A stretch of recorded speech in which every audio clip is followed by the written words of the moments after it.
बहुत बहुत स्वागत है आप सभी का study with Swati YouTube channel पर। दोस्तों, आज के अपने इस वीडियो में हम बात करेंगे सुपर फास्ट रिवीजन के तहत पेपर 1 जो है आपका कंपलसरी। अगर हम बात करें बीएड 4th सेमेस्टर की, तो पेपर है आपका एक ही पार्ट रहता है, कंपलसरी पार्ट है ये आपका कंटेम्पररी इंडिया एंड एजुकेशन, यानी समकालीन भारत एवं शिक्षा। तो इस सब्जेक्ट से मैंने लगभग सभी यूनिट्स को कंप्लीट करा दिया था इसके प्रीवियस वीडियो में। आज के इस वीडियो में हम कुछ और चीज़ों को देखेंगे जो आपके एग्ज़ाम में पूछी जा सकती हैं यूनिट वाइज। तो यहाँ per unit 1st, 2nd and 3rd mix up questions आपको देखने को मिलेंगे आज के इस वीडियो में। तो चलिए दोस्तों, शुरू करते हैं आज के अपने इस वीडियो को। उससे पहले आप सभी को ये अवगत करा दिया जाए कि अगर आपको यूनिट वाइज चीज़ें नहीं मिल रही हैं तो आप इसके लिए हमारी चैनल की जो प्लेलिस्ट बनी हुई है, मैंने बनाई है बीएड 4th सेमेस्टर MCQ इन हिंदी करके, तो वहाँ पर आप चीज़ों को देख सकते हैं। चलिए दोस्तों, शुरू करेंगे हम अपने पहले प्रश्न की ओर। तो पहला प्रश्न है हमारा, इतिहासकारों ने वैदिक काल का समय माना है। प्रश्न आपसे पूछ सकता है एग्जाम में, वैदिक काल का समय माना जाता है। तो यहाँ पर 2500 ईसा पूर्व से 500 ईसा पूर्व तक का समय जो हमारा होता है वो वैदिक काल का समय माना जाता है। अब दूसरा प्रश्न यहाँ पर बनता है कि वैदिक काल को कितने उपकालों में बांटा गया है या कितने उपकालों में विभाजित किया गया है। तो वैदिक काल के 2 उपकाल हैं।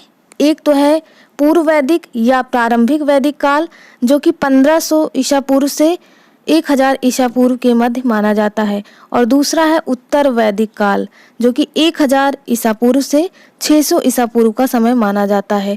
तो प्रश्न इसमें कई तरह से घुमाकर पूछ सकता है कि उत्तर वैदिक काल का समय माना जाता है। तो यहाँ पर आपका आंसर दिया है 1000 से 600 ईसा पूर्व के बीच, या फिर पूर्व वैदिक काल या प्रारंभिक वैदिक काल का समय माना जा सकता है तो 1500 ईसा पूर्व से 1000 ईसा पूर्व।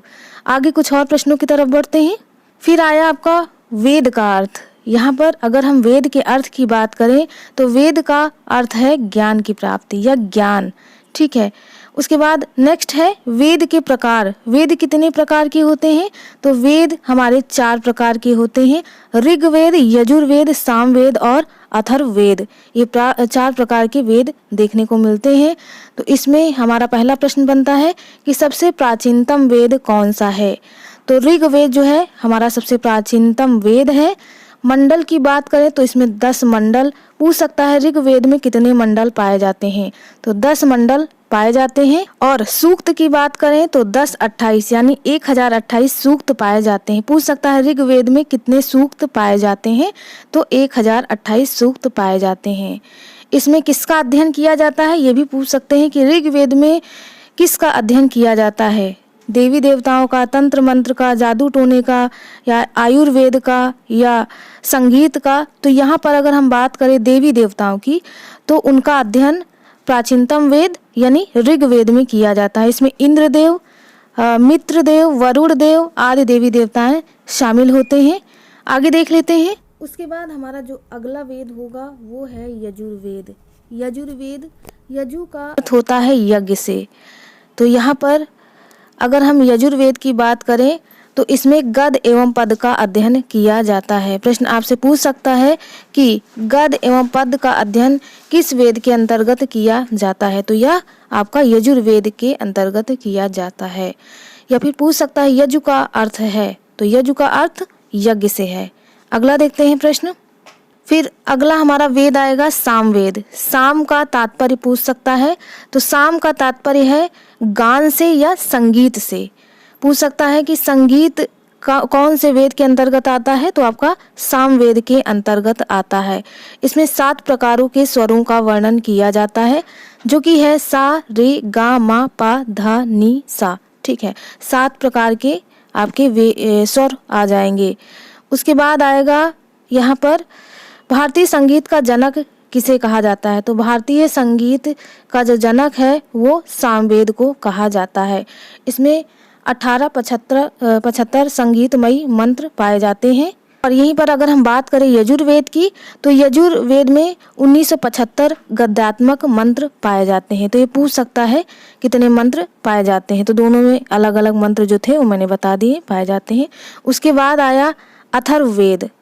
अथर्ववेद को हम श्रेष्ठ वेद या ब्रह्मवेद के नाम से जानते हैं। पूछ सकता है किस वेद को ब्रह्मवेद के नाम से जाना जाता है, तो ब्रह्मवेद अथर्ववेद को हम कहते हैं। या फिर श्रेष्ठ वेद किस नाम से जाना जाता है, तो अथर्ववेद। इसमें जो है वो 5977 मंत्र पाए जाते हैं, यानी कवितामयी मंत्र इन्हें हम कहते हैं। इनकी संख्या 5977 है। अथर्व ऋषि के नाम पर जो है अथर्ववेद पड़ा। अथर्व ऋषि ने ही इस वेद का जो है जनक माने जाते हैं। अथर्ववेद इन्हीं के नाम पर पड़ा। अथर्व का अर्थ होता है अकंपन। पूछ सकता है अथर्व का अर्थ क्या है, तो अकंपन। इस वेद में हम जड़ी बूटियों के बारे में बात करते हैं, आयुर्वेद से संबंधित चीज़ें देखने को मिलती हैं और चमत्कार, तंत्र मंत्र, जादू टोना, इन सभी का अध्ययन इस वेद के अंतर्गत देखने को मिलता है। तो इस तरह से ये थे हमारे वेद। कहीं से कुछ भी प्रश्न पूछे वेदों से संबंधित तो आप बता सकते हैं। चलिए आगे बढ़ते हैं और देखते हैं कुछ और प्रश्न। उसके बाद आगे आया हमारा 9वां प्रश्न, वेदांग के प्रकार। पूछ सकता है पेपर में कि वेदांग के प्रकार या संख्या कितनी है या भाग कितने हैं, तो 6 प्रकार की संख्या देखने को मिलती है वेदांग की, जो कि इस प्रकार है। इसमें हमारा पहला है शिक्षा, कल्पसूत्र, व्याकरण, निरुक्त, छंद, ज्योतिष। ये 6 प्रकार के हमारे 6 प्रकार के वेदांग देखने को मिलते हैं। इनकी संख्या 6 है। उसके बाद प्रश्न पूछ सकता है आश्रम के प्रकार बताइए। प्रश्न ऐसे आएगा कि आश्रमों की संख्या कितनी है, 1, 2, 4, 6। तो आप बता सकते हैं कि जो आश्रम है उनकी संख्या 4 होती है। अगर आपसे पूछे कि किस उपनिषद में 4 प्रकार के आश्रम बताए गए हैं, तो जबालो उपनिषद में 4 प्रकार के आश्रम बताए गए हैं। ये 4 प्रकार के आश्रम इस प्रकार हैं। पहला है ब्रह्मचर्य, दूसरा है गृहस्थ, तीसरा है वानप्रस्थ और चौथा है संन्यास। उम्र की बात करें तो ब्रह्मचर्य जो होता है वो 0 से 25 वर्ष का समय माना जाता है। उसके बाद गृहस्थ आ गया 25 से 50 वर्ष के बीच में, वानप्रस्थ आ गया 50 से 75 के बीच में और संन्यास आ गया 75 से 100 के बीच में। तो यहाँ पर इन आश्रमों का वर्णन किया गया है। यहाँ पर आप देख सकते हैं ब्रह्मचर्य 0 से 25 वर्ष। कार्य जो होता है इसके अंतर्गत हम ज्ञान प्राप्त करते हैं। पुरुषार्थ में धर्म आ जाएगा। गृहस्थ की बात करें तो 25 से 50 वर्ष ये सांसारिक जीवन कहलाता है और इसके अंतर्गत जो पुरुषार्थ आएगा वो है अर्थ व काम। फिर आएगा वानप्रस्थ, इसकी आयु 50 से 75 वर्ष। कार्य जो होता है ईश्वर ध्यान और पुरुषार्थ मोक्ष की प्राप्ति। चौथा आएगा संन्यास, जो कि आयु पूछे तो 75 से 100 वर्ष। मोक्ष है तो तपस्या और मोक्ष की प्राप्ति इसका पुरुषार्थ है। तो इस तरह से ये आपके जो 4 आश्रम बताए गए हैं इनको आप अच्छे से रीड कर लीजिएगा। आगे देखते हैं। फिर यहाँ पर प्रश्न नंबर 11 पूछा है, किसने कहा वेदों में प्रथम ऋग्वेद संभवतः वह प्राचीनतम पुस्तक है जिसमें मानवता समाहित है। तो यह जो स्टेटमेंट है यह पंडित जवाहरलाल नेहरू ने दिया। आगे देखते हैं 12 नंबर क्वेश्चन, वैदिक साहित्य में शिक्षा से तात्पर्य। पूछ सकता है वैदिक साहित्य में शिक्षा से क्या तात्पर्य है, तो वैदिक साहित्य में शिक्षा से तात्पर्य विद्या, ज्ञान, बोध और विनय से प्राप्त होता है। ठीक है। उसके बाद 13 है हमारा वेदों के अनुसार शिक्षा का अर्थ। अब यहाँ पर वेदों के अनुसार शिक्षा का अर्थ भी पूछ सकता है। तो वेदों के अनुसार शिक्षा का अर्थ है ज्ञान या विद्या की प्राप्ति। फिर पूछ सकता है शिक्षा का उद्देश्य क्या है, तो शिक्षा का उद्देश्य वैदिक कालीन में आत्म अनुभूत एवं आत्मबोध है। प्रश्न नंबर 14 है वैदिक युग में जीवन का प्रमुख आधार है। क्या आधार है, तो धर्म, अर्थ, काम व मोक्ष, ये 4 प्रकार के आधार माने गए हैं वैदिक युग में जीवन के प्रमुख आधारों में। उसके बाद प्रश्न नंबर 15 है वैदिक युग में जीवन का एकमात्र उद्देश्य क्या है। एकमात्र उद्देश्य पूछ सकता है तो मोक्ष की प्राप्ति करना एकमात्र उद्देश्य है। फिर अगला प्रश्न पूछ सकता है वैदिक काल में जीवन कितने प्रकार की विधाओं में बटा था। तो वैदिक काल में जो जीवन था वो 2 प्रकार की विधाओं में बटा था, परा और अपरा। परा का अर्थ होता है ब्रह्म प्राप्ति या मोक्ष की प्राप्ति और अपरा सामाजिक ज्ञान से संबंधित था। आगे देख लेते हैं। फिर है 17 वैदिक काल में आर्यों का परम लक्ष्य या प्रथम लक्ष्य क्या था? तो वैदिक काल में आर्यों का परम लक्ष्य मोक्ष की प्राप्ति करना था। फिर है वैदिक काल में शिक्षा प्रणाली या संस्था कैसी थी? तो वैदिक काल में जो शिक्षा दी जाती थी वह गुरुकुल या ऋषि आश्रम में दी जाती थी। अगला प्रश्न हम देख लेते हैं। फिर 19 नंबर का क्वेश्चन है, वैदिक युग में शिक्षा व्यवस्था के कितने स्तर थे? यह पूछ सकता है आपके प्रश्न में। तो वैदिक युग में शिक्षा व्यवस्था के जो स्तर थे वो 2 प्रकार की शिक्षा व्यवस्थाओं में बटे थे। पहला था प्राथमिक शिक्षा और दूसरा है उच्च शिक्षा। फिर प्रश्न आया, वैदिक काल में शिक्षा का माध्यम कौन सी भाषा थी? तो वैदिक काल में शिक्षा का माध्यम संस्कृत भाषा को माना जाता था। फिर अगला प्रश्न है, वैदिक काल में वेदों की शिक्षा दी जाती थी। पूछ सकता है वैदिक काल में किसकी शिक्षा दी जाती थी? तो वेदों की शिक्षा दी जाती थी।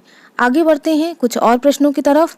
फिर अगला प्रश्न है, वैदिक काल में प्रारंभिक शिक्षा का आरंभ किस आयु से माना जाता था? अगर प्रारंभिक शिक्षा की हम बात करें तो 5 वर्ष की आयु जो होती थी वो प्रारंभिक शिक्षा की आयु मानी जाती थी और इस आयु में विद्या आरंभ संस्कार से इस शिक्षा की शुरुआत होती थी। अगर पूछे प्राथमिक शिक्षा के अंतर्गत कौन सा संस्कार आता था वैदिक कालीन की जब बात करें तो विद्या संस्कार होता था और 5 वर्ष की आयु में यह संस्कार किया जाता था।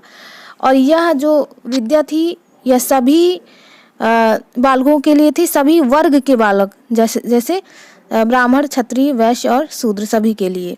फिर अगला प्रश्न है हमारा, डॉक्टर A.S. अल्तेकार ने प्राथमिक शिक्षा की आयु कितनी बताई है? तो अल्तेकार ने प्राथमिक शिक्षा की आयु 6 वर्ष बताई है, यानी 6 ईयर। अगला प्रश्न है, प्राथमिक शिक्षा के पाठ्यक्रम में क्या शामिल था? तो पाठ्यक्रम में जो शिक्षा दी जाती थी वह था वैदिक मंत्रों का उच्चारण करना और बोलना सिखाया जाता था। ठीक है, 2 चीज़ें शामिल की जाती थी, वैदिक मंत्रों का उच्चारण करना और बोलना। तो ये 2 चीज़ें प्राथमिक शिक्षा से संबंधित थी अगर हम बात करें वैदिक कालीन शिक्षा के अंतर्गत। उसके बाद अगला प्रश्न है हमारा, वैदिक युग में उच्च शिक्षा प्राप्त थी, किसे प्राप्त थी? तो केवल ब्राह्मण, क्षत्रिय और वैश्य को प्राप्त थी। छात्र का प्रवेश के समय कौन सा संस्कार होता था? कई बार पूछा है कि वैदिक काल में छात्रों का कौन सा संस्कार होता था? तो उपनयन संस्कार होता था। उपनयन संस्कार का शाब्दिक अर्थ है पास ले जाना, अर्थात शिक्षा प्राप्त करने के लिए गुरु के पास ले जाना। उपनयन संस्कार के समय ब्राह्मण छात्र की आयु 8 वर्ष, क्षत्रिय छात्र की आयु 11 वर्ष और जो वैश्य छात्र था उसकी आयु 12 वर्ष थी। तो आयु वगैरह जरूर पूछ सकता है, आप इन चीज़ों का ध्यान रखें। उपनयन संस्कार के बाद उच्च शिक्षा का प्रारंभ था और छात्र ब्रह्मचर्य का व्रत लेता था इस समय। ठीक है, आगे बढ़ते हैं। फिर पूछा है कि पाठ्यक्रम किस में बटा था? तो 2 भागों में बटा था, परा विधा और अपरा विधा। यानी परा के अंतर्गत हम अध्यात्म की विद्या लेते थे और अपरा के अंतर्गत लौकिक विद्या का अध्ययन करते थे। तो इस तरह से 2 चीज़ों का अध्ययन उच्च शिक्षा के अंतर्गत दिया जाता था। परीक्षाओं की बात करें तो परीक्षाएं मौखिक होती थी। अब यहाँ पर उपाधियाँ देख लेते हैं जो कि बहुत बार आपके एग्जाम में पूछी जाती हैं। तो उपाधियों से कैसे प्रश्न बन सकता है, यहाँ पर पहला देख लेते हैं, जो छात्र गुरुकुल का 12 वर्षीय पाठ्यक्रम या एक वेद का अध्ययन पूरा कर लेता था उसको स्नातक बोलते थे। प्रश्न ऐसे पूछ सकता है कि एक वेद का अध्ययन प्राप्त करने वाले को क्या कहते थे? तो स्नातक। या फिर पूछ सकता है 12 वर्षीय पाठ्यक्रम पूरा करने वाला छात्र क्या कहलाएगा?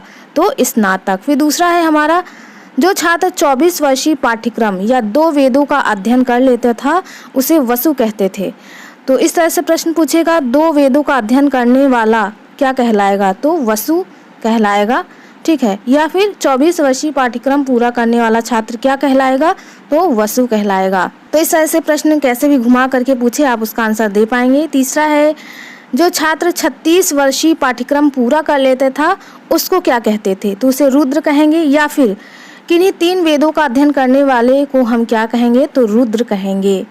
फिर लास्ट है हमारा चौथा, जो छात्र 48 वर्षीय पाठ्यक्रम पूरा कर लेता था यानी 48 ये वर्षीय कार्य पाठ्यक्रम जो था वो पूरा कर लेता था, उसको हम क्या कहेंगे? तो आदित्य कहेंगे। या फिर पूछ सकता है चारों वेदों का अध्ययन करने वाला क्या कहलाएगा? तो आदित्य कहलाएगा। तो इस तरह से ये जो 4 प्रकार के अध्ययन बताए हैं, जो उपाधियाँ बताई हैं, इनको आप बहुत अच्छे से पढ़ लीजिएगा।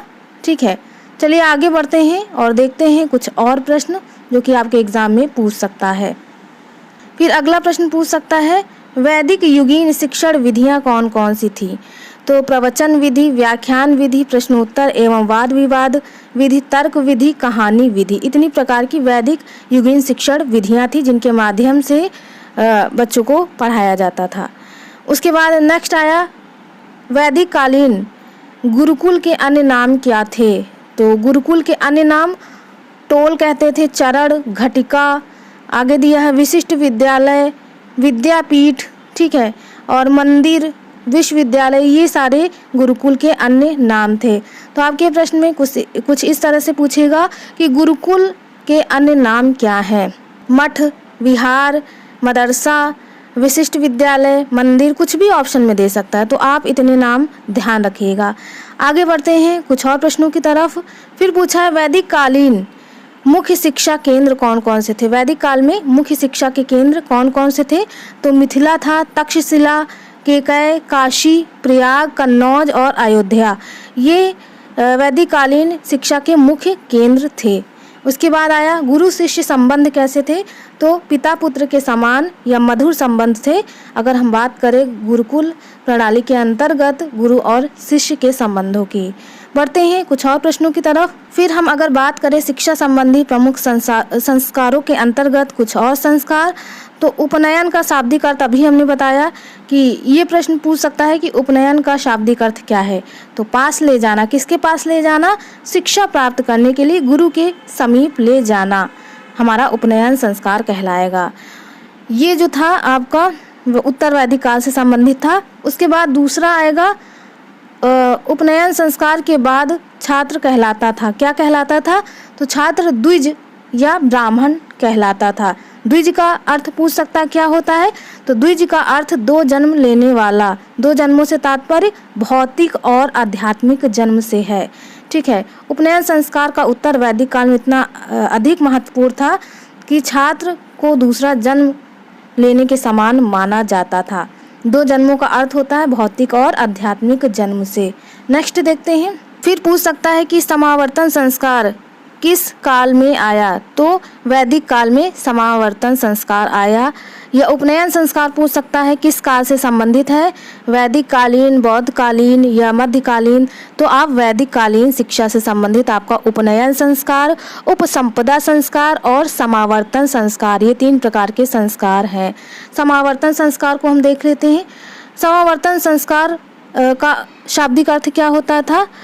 अर्थ होता था घर लौटना, यानी शिक्षा समाप्ति के बाद छात्र जब घर लौटता था तो उसका समावर्तन संस्कार होता था। आगे दिया है कुछ और चीज़ें। अगर हम बात करें समावर्तन संस्कार के बाद जो छात्र था वह किसमें प्रवेश करता था? तो समावर्तन संस्कार के बाद छात्र गृहस्थ जीवन में प्रवेश करता था, ये भी पूछ सकता है। अगर हम बात करें समावर्तन संस्कार की, तो यह संस्कार शिक्षा समाप्त होने पर होता था। समावर्तन का अर्थ घर लौटना अर्थात शिक्षा समाप्त करके घर लौटना। छात्र ब्रह्मचारी वस्त्र उतार कर गृहस्थ वस्त्र पहनते थे। इसके बाद गुरु उन्हें उपदेश या दीक्षांत भाषण देते थे। पेपर में पूछ सकता है कि दीक्षांत भाषण कब दिया जाता था, या दीक्षांत भाषण का उपदेश गुरु कब देता था छात्र को? तो समावर्तन संस्कार के समय, जिसमें गृहस्थ जीवन के नियम, समाज सेवा, राष्ट्र सेवा का उपदेश दिया जाता था इस भाषण के अंतर्गत। इसके बाद गुरु उन्हें आशीर्वाद देते थे। साथ ही शिष्य और गुरु को शिष्य जो थे वो गुरु को दक्षिणा देते थे।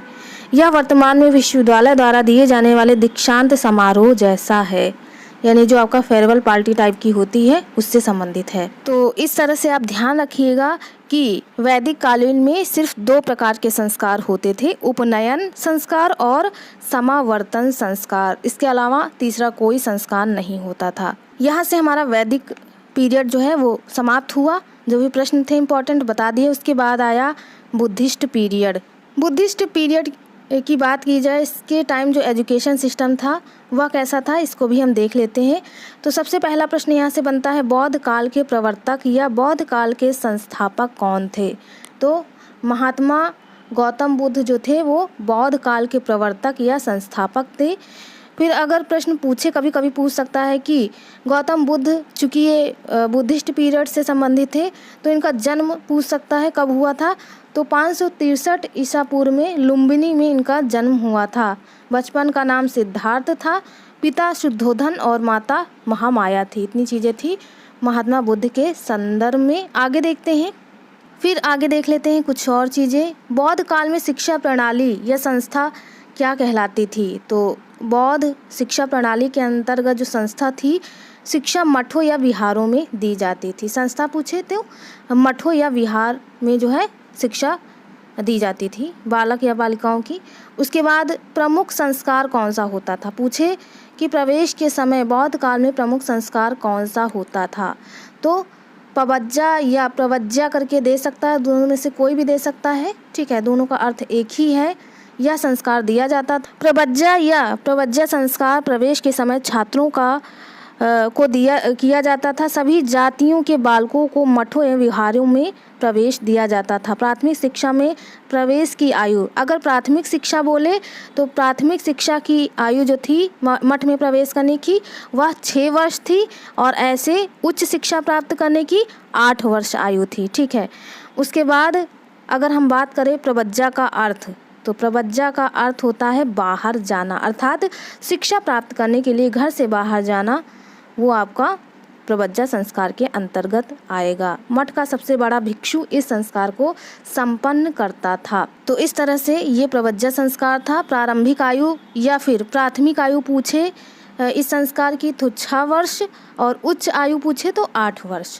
प्रवज्जा संस्कार के बाद एक और संस्कार देखने को मिलता है जिसे हम उपसंपदा संस्कार कहते हैं। प्रवज्जा संस्कार के समय जो प्रारंभिक आयु थी वो 6 वर्ष और उच्च आयु जो थी वो 8 वर्ष थी, लेकिन उपसंपदा संस्कार के समय छात्र की आयु 12 वर्ष थी। उपसंपदा संस्कार देख लेते हैं। बौद्ध काल में उच्च शिक्षा की समाप्ति के बाद जो छात्र जो थे वो आगे पठन या पाठन करना चाहते थे, उनके लिए यह संस्कार था, ठीक है। आगे देख लेते हैं। फिर दिया है बौद्ध काल में उच्च शिक्षा की समाप्ति के बाद छात्र को क्या कहा जाता था? तो उच्च शिक्षा की समाप्ति के बाद छात्र श्रमण या सामनेर कहा जाता था। प्रश्न पूछ सकता है कि बौद्ध काल में छात्र को क्या कहा जाता था? तो ऑप्शन में श्रमण या सामनेर करके दे सकता है, और भी कई सारे ऑप्शन देंगे, लेकिन आप इसे ही टिक करिएगा। फिर नेक्स्ट प्रश्न है आपका, प्रवज्जा संस्कार का वर्णन किया गया है। पूछ सकता है कि प्रवज्जा संस्कार का वर्णन कहाँ किया गया है? तो विनय पिटक में प्रवज्जा संस्कार का वर्णन किया गया है। नेक्स्ट है आपका प्रवज्जा संस्कार हो गया। उसके बाद पूछ सकता है बौद्ध कालीन शिक्षा के अंतर्गत शिक्षक को क्या कहते थे? तो शिक्षक जो था वो भिक्षुक या उपाध्याय कहलाता था। तो इस तरह से जो मेनली जो कहा जाएगा वो शिक्षक को उपाध्याय ही हम कहते थे, ठीक है। कहीं कहीं भिक्षुक भी कहते थे, ज़्यादातर उपाध्याय ही कहते थे। आगे देखते हैं कुछ और प्रश्न। फिर यहाँ पर पूछा है कि परीक्षा प्रणाली कैसी थी? बौद्ध काल में शिक्षा प्रणाली कैसी थी? तो शिक्षा प्रणाली मौखिक थी। फिर आया परीक्षा केंद्र, या फिर पूछ सकता है कि बौद्ध काल के परीक्षा के या शिक्षा के मुख्य केंद्र कौन कौन से थे? उच्च शिक्षा के केंद्र, तो नालंदा, विक्रमशिला, वल्लभी एवं मिथिला, ये जो थे ये उच्च शिक्षा के या मुख्य केंद्र थे। उसके बाद है प्रवज्जा का अर्थ, अभी हमने बताया। शाब्दिक अर्थ पूछ सकता है बाहर जाना, शिक्षा प्राप्त हेतु। फिर है बौद्ध कालीन शिक्षा प्रणाली में लोक भाषा क्या थी, या पूछ सकता है बौद्ध कालीन शिक्षा प्रणाली की भाषा कौन सी थी? तो पाली भाषा थी। फिर है शिक्षा सभी जाति के वर्गों के लिए थी। पूछ सकता है शिक्षा किस वर्ग के छात्र छात्राओं के लिए थी? ब्राह्मण, क्षत्रिय, या फिर दे सकता है सभी जात के बालक।